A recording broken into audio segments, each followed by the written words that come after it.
नमस्कार दोस्तों, आइए जानते हैं आज राजस्थान की बड़ी खबरें। आज की पहली खबर है कि जोधपुर जालोर में आतंकवादियों से जुड़े 3 मौलवी पकड़े। राजस्थान में नेशनल इन्वेस्टिगेशन एजेंसी NIA और एंटी टेररिस्ट स्क्वाड ATS की शुक्रवार सुबह छापेमारी की है। इस कार्रवाई में 2 जिलों से 3 संदिग्ध आतंकवादियों को पकड़ा गया है। तीनों आरोपी मौलवी बताए जा रहे हैं। इनमें 2 सगे भाई भी हैं। इन्हें अलग अलग मदरसों से पकड़ा गया है। सूत्रों के अनुसार आरोपियों के इंटरनेशनल टेरर संगठन के फंडिंग नेटवर्क से जुड़े होने की आशंका है।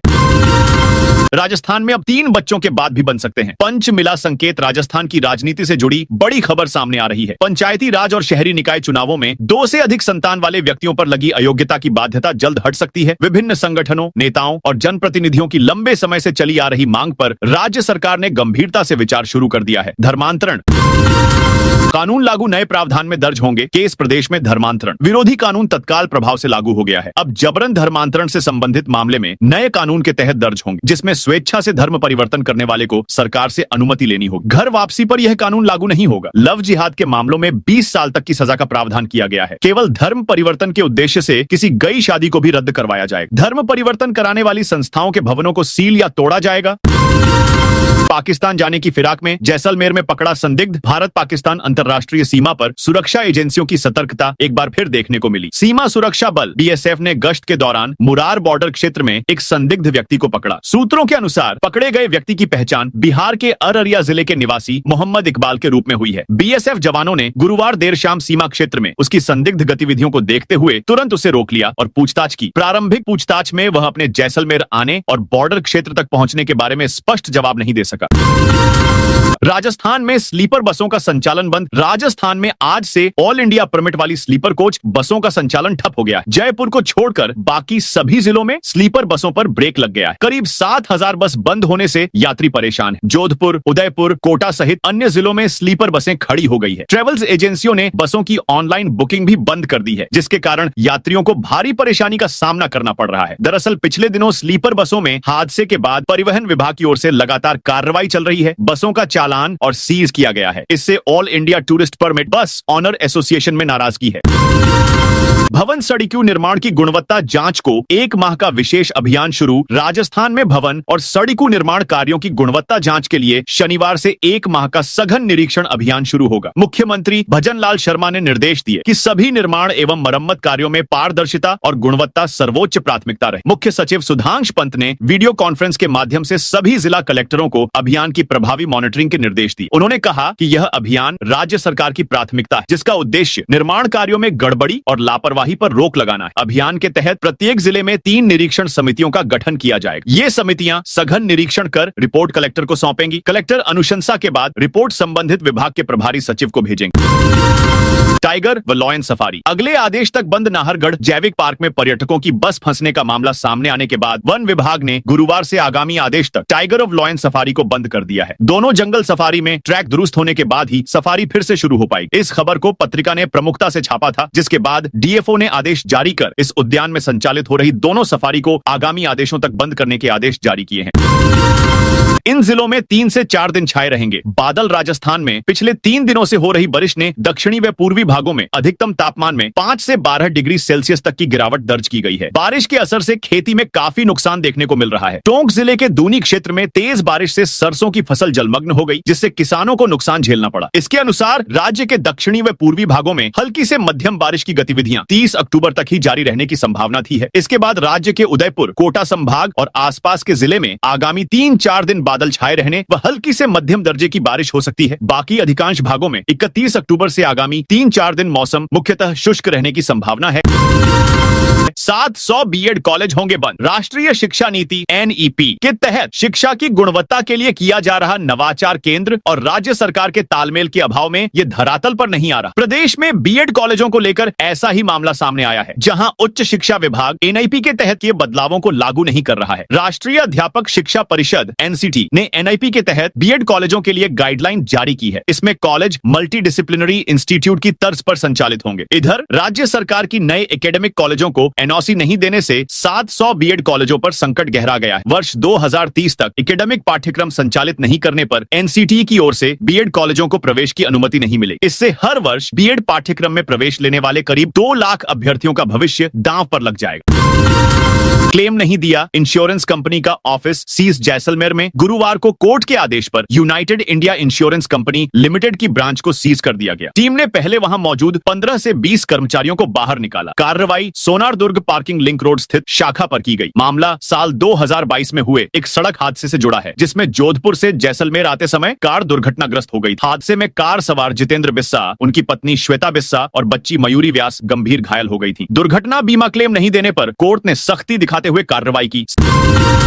सीएम भजनलाल ने राजस्थान टूरिज्म को लेकर किया बड़ा फैसला। मुख्यमंत्री भजनलाल शर्मा ने कहा कि राजस्थान सरकार विकास के साथ साथ राज्य की समृद्ध विरासत और धार्मिक धरोहरों के संरक्षण के लिए पूर्ण प्रतिबद्धता के साथ कार्य कर रही है। उन्होंने अधिकारियों को निर्देश दिए कि आस्था धामों, ऐतिहासिक स्थलों और पर्यटक सर्किट से जुड़े सभी विकास कार्यों को निर्धारित समय सीमा में गुणवत्तापूर्ण तरीके से पूरा किया जाए। साथ ही ऐतिहासिक इमारतों के निर्माण एवं संरक्षण के लिए विशेष प्रकोष्ठ गठित करने के निर्देश भी दिए। मुख्यमंत्री गुरुवार को अपने कार्यालय में आयोजित समीक्षा बैठक की अध्यक्षता कर रहे। बैठक में महाराणा प्रताप टूरिस्ट सर्किट, तनोट माता मंदिर और पूंछरी का लौठा के विकास एवं पुनर्विकास कार्यों की प्रगति पर विस्तार से चर्चा हुई। पति ने पत्नी की शिकायत की तो सामने आया फर्जीवाड़ा। फर्जी दिव्यांग सर्टिफिकेट बनवाकर सरकारी नौकरी हासिल करने के प्रदेश में अब तक कई मामले सामने आ चुके हैं। गत दिनों एसओजी की ओर से एसएमएस मेडिकल कॉलेज में गठित बोर्ड की ओर से करवाई गई जांच में 43 संदिग्धों में से 37 सरकारी कर्मचारियों के दिव्यांग प्रमाण पत्र संदिग्ध पाए गए थे, जो प्रदेश के 9 सीएमएचओ की ओर से जारी किए थे। यहाँ सिरोही सीएमएचओ कार्यालय में गत 6 साल से चल रही फर्जी दिव्यांग प्रमाण पत्र बनाने की फैक्ट्री ने सभी को चौंका दिया। राजस्थान में इस रूट पर जल्द दौड़ेगी इलेक्ट्रिक ट्रेनें। करीब 1.5 साल पूर्व शुरू हुए Dausa Gangapur city railway track के विद्युतीकरण कार्य में तेजी आई है। उत्तर पश्चिम रेलवे ने इसे अपनी प्राथमिक परियोजनाओं में शामिल किया है। जिस गति से काम चल रहा है, उससे संकेत मिल रहे हैं कि यह कार्य तय समय से पहले पूरा हो सकता है। रेलवे ने इस परियोजना को 143 करोड़ रुपए की लागत से मार्च 2026 तक पूरा करने का लक्ष्य रखा है, लेकिन संबंधित अधिकारी इसे जनवरी या फरवरी 2026 तक पूरा करने की दिशा में प्रयासरत हैं। इसके पूरा होने के बाद दौसा से गंगापुर सिटी के बीच इलेक्ट्रिक इंजन से यात्री और मालगाड़ियों का संचालन शुरू हो जाएगा। केवाईबी का पालन नहीं करने पर बंद नहीं होगा। फास्टैग राजस्थान के वाहन चालकों को बड़ी राहत। एनएचएआई ने फास्टैग उपयोगकर्ताओं के लिए अपने वाहन को जाने केवाईबी प्रक्रिया को सरल बनाया है। भारतीय राजमार्ग प्रबंधन कंपनी लिमिटेड IHMCL के संशोधित आदेश के अनुसार केवाईबी का पालन नहीं करने वाले वाहनों के लिए फास्टैग सेवाएं बंद नहीं की जाएंगी और वाहन उपयोगकर्ताओं को केवाईबी प्रक्रिया पूरी करने के लिए पर्याप्त अवसर दिए जाएंगे। नए केवाईबी दिशा निर्देशों के तहत कार, जीप, वैन की साइड तस्वीरें अब जरूरी नहीं होंगी। केवल नंबर प्लेट और फास्टैग वाली सामने की तस्वीर अपलोड करनी होगी। इसके साथ ही वाहन उपयोगकर्ता द्वारा वाहन संख्या, चेसिस संख्या या मोबाइल नंबर दर्ज करने पर वाहन से आरसी विवरण स्वचालित रूप से प्राप्त करने का प्रावधान भी किया जाएगा। नाथद्वारा बनेगा smart, clean and green city. अब नाथद्वारा का चेहरा पूरी तरह बदलने जा रहा है। मुख्यमंत्री की बजट घोषणा वर्ष 2025 से 26 के तहत इस पवित्र नगरी को clean, green and eco city के रूप में विकसित करने की तैयारी शुरू हो चुकी है। Rajasthan Drinking Water Sewerage and Infrastructure Corporation Limited RUDSICO ने इस महत्वाकांक्षी परियोजना के प्रबंधन की जिम्मेदारी Udaipur Smart City Limited USSL को सौंपी है। करीब 30 करोड़ रुपए की लागत से यह परियोजना 3 वर्षों में पूरी की जाएगी। नाथद्वारा के साथ ही माउंट आबू, जैसलमेर, बालोतरा और भीलवाड़ा जैसे शहरों को भी इस योजना में शामिल किया गया है। राशन वितरण व्यवस्था में बड़ा अपडेट। सार्वजनिक वितरण प्रणाली को पारदर्शी व सुदृढ़ बनाने के लिए राजस्थान खाद्य एवं नागरिक आपूर्ति विभाग ने POS मशीनों के सॉफ्टवेयर में बदलाव करने के निर्देश दिए हैं। अतिरिक्त खाद्य आयुक्त पूनम प्रसाद सागर के आदेश के अनुसार डीलरों के बायोमेट्रिक प्रमाणीकरण से लेकर सॉफ्टवेयर के विभिन्न API अपडेट्स तक कई बदलाव होंगे। इन बदलावों के परीक्षण के लिए 2 नवंबर तक सॉफ्टवेयर का परीक्षण किया जाएगा। इस अवधि में आधार सीडिंग और ई-कॉमर्स से जुड़ी प्रक्रियाओं की जांच की जाएगी। परीक्षण केवल ई-गवर्नेंस टीम द्वारा ही किया जा सकेगा। सभी DSO डीलरों को जानकारी देंगे और आधार नंबर एवं ई प्रमाणीकरण पोर्टल पर अपडेट करवाने की व्यवस्था सुनिश्चित करें। भीलवाड़ा में न्यू ईयर से बदलेगा सफाई सिस्टम। भारत सरकार की आगामी स्वच्छता रैंकिंग में टॉप 10 में शामिल होने के लिए नगर निगम ने 1 जनवरी 2026 से नई सफाई व्यवस्था शहर में लागू करने की तैयारी कर ली है। इंदौर शहर की भांति शहर में सफाई व्यवस्था लागू करने के लिए निगम ने उत्तर प्रदेश की एक कंपनी के नाम वर्क ऑर्डर भी जारी कर दिया है। ये कंपनी समूची परियोजना को साकार करने के लिए जल्द काम शुरू करेगी। इसके लिए निगम कंट्रोल रूम का भी निर्माण करेगा। स्वच्छता सर्वेक्षण 2024 की रैंकिंग में उछाल के साथ देश में 53वां और राजस्थान राजस्थान में तीसरा व संभाग में प्रथम स्थान अर्जित करने से भीलवाड़ा नगर निगम उत्साहित है। राजसमंद में 425 वाहनों के पंजीकरण निलंबित। राजसमंद जिला परिवहन कार्यालय राजसमंद ने बिना वैध फिटनेस प्रमाण पत्र और टैक्स जमा कराए सड़कों पर संचालित हो रहे 425 भारी वाहनों के खिलाफ सख्त कार्रवाई की है। विभाग ने इन सभी वाहनों के पंजीकरण प्रमाण पत्र आरसी को मोटर वाहन अधिनियम 1988 की धारा 53(1)(a) के तहत निलंबित कर ब्लॉकलिस्ट कर दिया है। जिला परिवहन अधिकारी अभिजीत सिंह ने बताया कि कार्यालय की ओर से पहले इन वाहनों के स्वामियों को नोटिस जारी कर अपना पक्ष रखने के लिए कहा गया था, किंतु निर्धारित अवधि में अधिकांश वाहन स्वामी उपस्थित नहीं हुए। इसके बाद विभाग ने कानूनी प्रावधानों के तहत कार्रवाई करते हुए पंजीकरण निलंबन की कार्यवाही पूरी। लाभार्थियों को 5 नवंबर तक मिलेगा अक्टूबर माह का राशन। राष्ट्रीय खाद्य सुरक्षा अधिनियम NFSA के तहत लाभार्थियों को अक्टूबर माह का राशन अब 5 नवंबर तक प्राप्त करने की सुविधा दी गई। खाद्य एवं नागरिक आपूर्ति विभाग ने यह निर्णय इसलिए लिया है ताकि किसी भी पात्र व्यक्ति को सार्वजनिक वितरण प्रणाली के तहत मिलने वाले अनाज से वंचित न रहना पड़े। विभाग की अतिरिक्त आयुक्त पूनम सागर ने बताया कि केंद्र सरकार के निर्देशानुसार वर्तमान में आधार प्रणाली का ऑडिट UIDAI स्तर पर प्रक्रियाधीन है। इसी कारण प्रदेश में खाद्य सुरक्षा लाभार्थियों की आधार सीडिंग की प्रक्रिया अस्थायी रूप से रोक दी गई है। उन्होंने कहा कि ऑडिट पूर्ण होते ही आधार सीडिंग की प्रक्रिया फिर से शुरू कर दी जाएगी। राजस्थान के शिक्षकों की बड़ी टेंशन। राजस्थान के शिक्षा विभाग की ओर से होने वाली मेगा PTM और चयन बोर्ड की भर्ती परीक्षा में इसी दिन वीक्षकों को परीक्षा केंद्र पर उपस्थिति देने को लेकर असमंजस बना हुआ है। शिक्षकों का तर्क है कि वे मेगा PTM कराएंगे या फिर परीक्षा केंद्र पर उपस्थिति देंगे। राजस्थान प्राथमिक एवं माध्यमिक शिक्षक संघ ने शिक्षा निदेशक से वीक्षकों को 1 नवंबर को उपस्थिति देने के आदेश जारी करने की मांग की है। संघ के प्रदेश अध्यक्ष विपिन प्रकाश शर्मा ने बताया कि शिक्षा विभाग की ओर से शुक्रवार को स्कूलों में मेगा PTM का आयोजन किया जा रहा है। शिक्षा विभाग ने शिक्षकों को मेगा PTM के लिए निर्देश जारी किए हैं। जयपुर के 11 सर्कल जंक्शन का होगा सौंदर्यीकरण। जयपुर की यातायात व्यवस्था को दुरुस्त करने के लिए सांगानेर विधानसभा क्षेत्र के 11 प्रमुख सर्कल जंक्शन का सौंदर्यीकरण किया जाएगा। इन्हें राजस्थानी परिवेश की झलक के साथ मॉडल के रूप में विकसित किया जाएगा। कुछ सर्कलों पर प्रतिमाएं स्थापित की जाएंगी और फ्री लेफ्ट की सुविधा भी उपलब्ध कराई जाएगी। मुख्यमंत्री भजन लाल शर्मा ने गुरुवार को मुख्यमंत्री आवास पर JDA अधिकारियों के साथ बैठक में कहा कि सांगानेर शहर का अहम हिस्सा है और विस्तार का केंद्र भी बन रहा है। इसीलिए इस क्षेत्र में सुगम यातायात प्रबंधन और बेहतर शहरी सुविधाओं के लिए विशेष कार्य योजना बनाई जाए। CBSI 10वीं 12वीं एग्जाम की डेट शीट जारी। Central board of secondary education CBSI ने 10वीं 12वीं की बोर्ड परीक्षाओं की डेट शीट जारी कर दी है। दोनों क्लासेस की परीक्षाएं 17 फरवरी से शुरू होंगी। 10वीं का पहला पेपर मैथ्स का होगा, जबकि 12वीं का पहला पेपर बायोटेक्नोलॉजी और शॉर्ट हैंड का होगा। इस साल करीब 42 लाख बच्चे CBSI बोर्ड परीक्षा में शामिल हो सकते हैं। रणथंभौर में डिजिटल सफारी टिकट सिस्टम लागू। सवाई माधोपुर का रणथंभौर टाइगर रिजर्व देश के प्रमुख टाइगर रिजर्व्स में शुमार है, जहां हर साल बड़ी संख्या में देशी और विदेशी पर्यटक सफारी का रोमांच लेने पहुंचते हैं। अब इन पर्यटकों को टिकट बुकिंग के लिए लाइन में नहीं लगना पड़ेगा। वन विभाग ने टिकट बुकिंग प्रक्रिया को पूरी तरह पारदर्शी और डिजिटल बना दिया है। सांगानेर बनेगा नया मॉडल। पूरे शहर के लिए सुगम यातायात प्रबंधन की दिशा में सांगानेर क्षेत्र में विशेष कार्य योजना के साथ सुविधाएं विकसित की जाएगी, ताकि सांगानेर स्वच्छ, सुंदर और आधुनिक मॉडल के रूप में उभर सके। मुख्यमंत्री भजन लाल शर्मा ने गुरुवार को सांगानेर क्षेत्र के सर्किल निर्माण व सौंदर्यीकरण कार्यों की समीक्षा बैठक में यह निर्देश दिए। मुख्यमंत्री ने कहा कि सांगानेर क्षेत्र जयपुर शहर का एक अहम हिस्सा है और यह क्षेत्र शहर के विस्तार का केंद्र भी बन रहा है। उन्होंने संबंधित विभागों के अधिकारियों को निर्देश दिए कि आपसी समन्वय से कार्य करते हुए विकास कार्यों में तेजी लाएं व इन कार्यों में गुणवत्ता से काम 2500 स्क्वायर मीटर में होगी। निगम की स्पोर्ट्स एकेडमी ग्रेटर निगम की ओर से शहर वासियों को जल्द ही स्पोर्ट्स एकेडमी की सौगात मिलेगी। रामनिवास बाग में 2500 स्क्वायर मीटर एरिया में बन रही इस स्पोर्ट्स एकेडमी का काम फाइनल स्टेज पर है और नए साल से इसे शुरू किया जाएगा। ग्रेटर निगम महापौर सौम्या गुर्जर ने प्रोजेक्ट की समीक्षा मीटिंग कर अधिकारियों को बाकी काम जल्द पूरा करने के निर्देश दिए है। दिसंबर में शुरू होगी रिफाइनरी। पश्चिमी राजस्थान की रेत अब तेल रूपी सोना उगलने को तैयार है। करीब 12 साल के लंबे इंतजार के बाद बालोतरा जिले के पचपदरा में HPCL रिफाइनरी के शुरू होने की उम्मीद जागी है। मुख्यमंत्री भजन लाल शर्मा ने रिफाइनरी के दिसंबर 2025 तक शुरू होने के संकेत दिए। लगभग 72,000 करोड़ रुपए की लागत से तैयार यह परियोजना राजस्थान की अर्थव्यवस्था के लिए एक बड़ा टर्निंग पॉइंट साबित होगी, जिससे निवेश और रोजगार के नए अवसर खुलेंगे।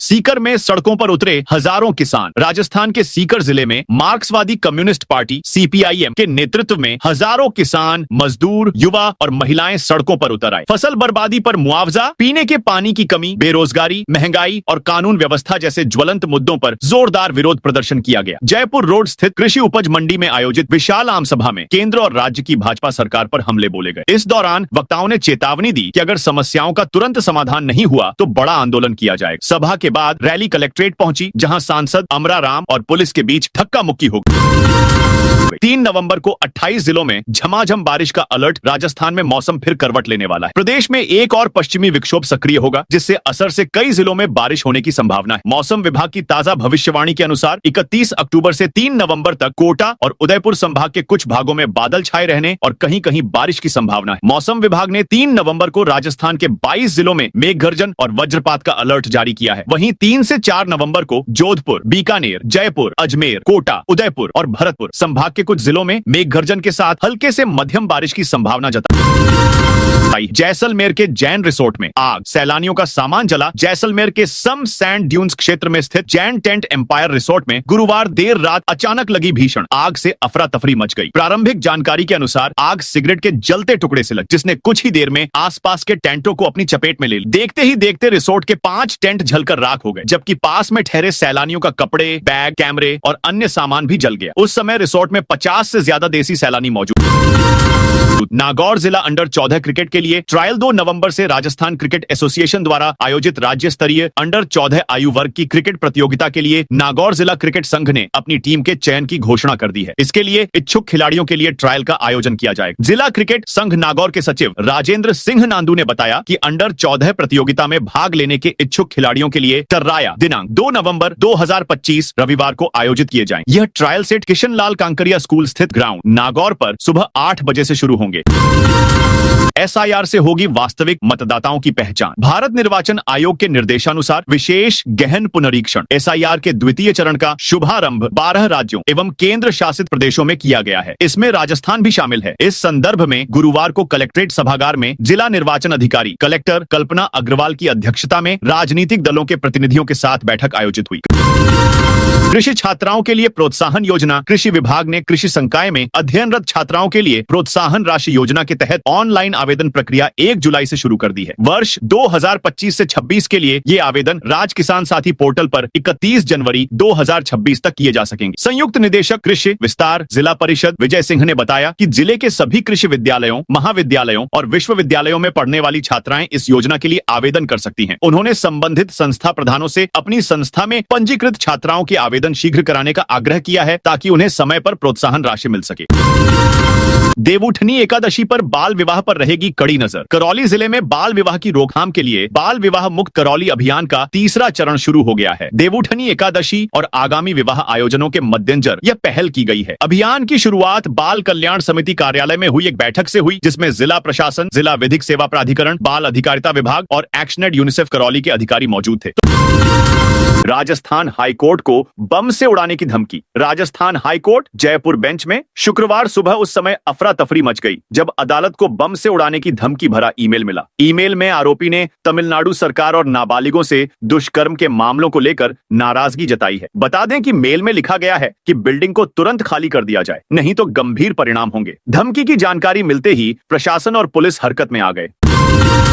व्यापारी रमेश रुलानिया के हत्यारों को जेल भेजा। कुचामन सिटी में 7 अक्टूबर को जिम में एक्सरसाइज कर रहे व्यापारी रमेश रुलानिया की गोली मारकर हत्या के 4 मुख्य आरोपियों को शुक्रवार को कोर्ट में पेश किया गया। पुलिस रिमांड अवधि पूरी होने पर जज ने सभी आरोपियों को जेल भेजने का आदेश दिया। पुलिस ने आरोपियों को थाने से कोर्ट तक पैदल परेड भी निकाली। पुलिस ने आरोपी गणपत गुर्जर, जुबेर अहमद, महेश गुर्जर और धर्मेंद्र गुर्जर को एसीजेएम कोर्ट में न्यायाधीश कामाक्षी मीणा के समक्ष पेश किया। न्यायालय के आदेश के बाद चारों आरोपियों को परबतसर कारागृह में दाखिल करवाया गया। इस दौरान पुलिस जाब्ते के साथ सीआई सतपाल सिंह और डिप्टी एसपी अरविंद बिश्नोई भी मौजूद रहे। राजस्थान में एनआईए एटीएस की बड़ी कार्रवाई। राजस्थान में राष्ट्रीय जांच एजेंसी और एंटी टेररिस्ट स्क्वाड ने शुक्रवार तड़के बड़ी कार्रवाई करते हुए जोधपुर और जालौर जिलों से 3 संदिग्धों को हिरासत में लिया है। शुरुआती जांच में हिरासत में लिए गए 3 संदिग्धों में से 2 धार्मिक शिक्षण संस्थानों से जुड़े मौलवी बताए जा रहे हैं। सूत्रों के अनुसार इनका कनेक्शन एक अंतरराष्ट्रीय आतंकी संगठन से होने की आशंका जताई जा रही है। उदयपुर, कोटा, अजमेर, जयपुर और भरतपुर संभाग के जिलों में आज भी बारिश की संभावना। मौसम विज्ञान केंद्र जयपुर के अनुसार प्रदेश में पिछले 24 घंटों के दौरान कई जिलों में हल्की से मध्यम बारिश दर्ज की गई है। पूर्वी राजस्थान के कुछ हिस्सों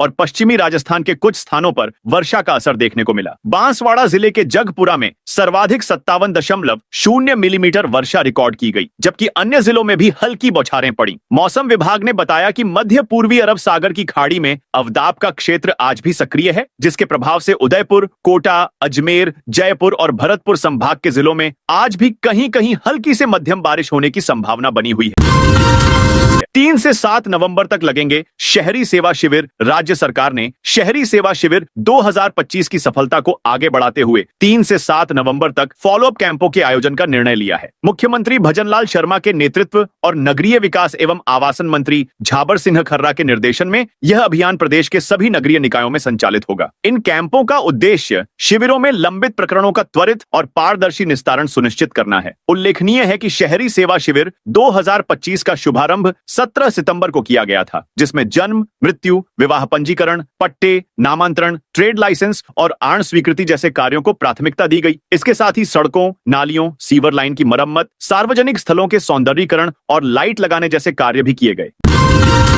देश के 70 स्टेशनों पर विकसित होंगे यात्री होल्डिंग एरिया। पश्चिम मध्य रेलवे के कोटा, राजस्थान, भोपाल और जबलपुर समेत देश के 70 स्टेशनों पर यात्री होल्डिंग एरिया विकसित किए जाएंगे। रेलवे मंत्रालय ने इसके लिए स्वीकृति जारी कर दी है। कोटा रेल मंडल के सीनियर डीसीएम सौरभ जैन ने बताया कि यात्री होल्डिंग एरिया मॉड्यूलर डिजाइन में तैयार किए जाएंगे तथा प्रत्येक स्टेशन की स्थानीय परिस्थितियों को ध्यान में रखकर इनका निर्माण किया जाएगा। योजना के तहत कार्य यात्रियों की सुविधा, सुरक्षा और सुगम यात्रा अनुभव को ध्यान में रखकर किया जाएगा। पश्चिम मध्य रेलवे के अंतर्गत कोटा, भोपाल एवं जबलपुर स्टेशन इस योजना में शामिल किए गए हैं। रेल मंत्री अश्विनी वैष्णव ने सभी होल्डिंग एरिया 2026 के त्योहारी सीजन से पहले ही बनाने के निर्देश जारी किए हैं।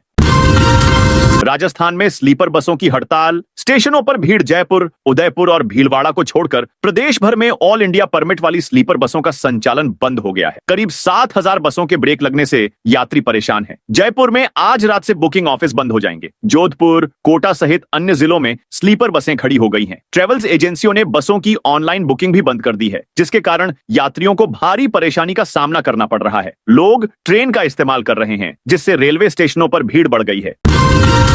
जुकाम एलर्जी की दवाई का सैंपल फेल, बेचने पर रोक। जयपुर में एक फार्मा कंपनी की जुकाम एलर्जी की दवाई अमानक मिली। इस पर इस मेडिसिन को बेचने पर रोक लगा दी गई है। ड्रग कंट्रोल डिपार्टमेंट ने शुक्रवार को एक रिपोर्ट जारी करते हुए वायल फार्मा कंपनी की जुकाम एलर्जी में दी जाने वाली दवाई को अमानक माना है। डिपार्टमेंट ने इस फार्मा कंपनी की दूसरी दवाइयों के भी सैंपल लेकर उसकी जांच के आदेश दिए हैं। ड्रग कंट्रोलर फर्स्ट से जारी आदेशों के मुताबिक हिमाचल प्रदेश के सोलन स्थित इस कंपनी की दवाई विंसेट एल नाम से राजधानी जयपुर समेत प्रदेश के अन्य शहरों में दवाइयां सप्लाई होती हैं। पिछले दिनों इस कंपनी के बैच नंबर LT 25,023 समेत अन्य 2 बैच के सैंपल लिए गए थे।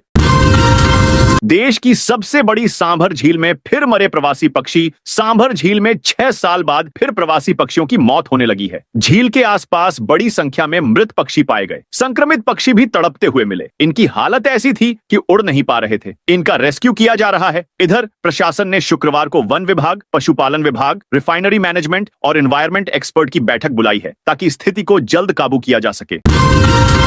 डोटासरा बोले, राजस्थान को बीजेपी आरएसएस ने केंद्र शासित प्रदेश बना दिया। कांग्रेस प्रदेशाध्यक्ष गोविंद सिंह डोटासरा ने कहा, आरएसएस चुनाव नहीं लड़ता है, लेकिन वह ऐसे राज कर रहा है जैसे जनता ने चुनकर भेजा हो। बिना जनता के वोट के आरएसएस सरकारों के ऊपर अपना अंकुश और आधिपत्य जमाए हुए है और राज कर रहा है। राजस्थान एक स्वतंत्र राज्य है, लेकिन इस भाजपा और आरएसएस ने इसको केंद्र शासित प्रदेश बना दिया है। केंद्र के बिना यहाँ पर कुछ नहीं हो सकता है। डोटासरा ने कहा, ब्यूरोक्रेसी पूरी तरह हावी है, चाहे मुख्यमंत्री हो या मंत्री हो। वे जायज बात भी कह दें तो उनकी जायज बात नहीं सुनी जाती है, तो आम जनता का तो क्या ही हाल होगा। अब की बार ये टेम्पो में बैठने जितने भी नहीं आएंगे, हमारे कार्यकर्ताओं की मेहनत से इनका सफाया कर देंगे।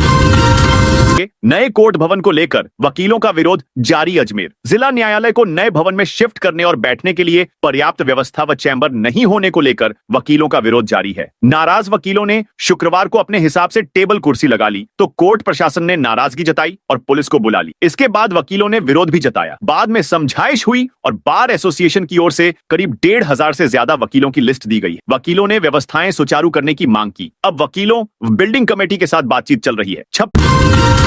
56 ईंट भट्ठा मालिकों पर आरएसपीसीबी द्वारा लगाया पर्यावरण मुआवजा रद्द। राजस्थान हाई कोर्ट की जोधपुर बेंच ने राजस्थान राज्य प्रदूषण नियंत्रण बोर्ड की ओर से ईंट भट्ठा मालिकों पर लगाए पर्यावरण मुआवजे एनवायरमेंटल कंपनसेशन को रद्द कर दिया है। इससे ईंट भट्ठा मालिकों को राहत मिली है। कोर्ट ने आदेश दिया कि यदि कोई राशि ली गई है तो उसे 6 सप्ताह में वापस किया जाए। यह मामला राजस्थान राज्य प्रदूषण नियंत्रण बोर्ड आरएसपीसीबी की ओर से 56 ईंट भट्ठा मालिकों पर लगाए गए पर्यावरण मुआवजे एनवायरमेंटल कंपनसेशन का है। जस्टिस सुनील बेनीवाल ने 30 अक्टूबर को इसकी सुनवाई करते हुए रिपोर्टेबल फैसले में कहा, बोर्ड के पास कानूनी रूप से पर्यावरण मुआवजा लगाने का अधिकार नहीं है। तो दोस्तों, यह थी आज राजस्थान की बड़ी खबरें। आप इस वीडियो को कौन से जिले से देख रहे हैं, उस जिले का नाम जरूर बताइए।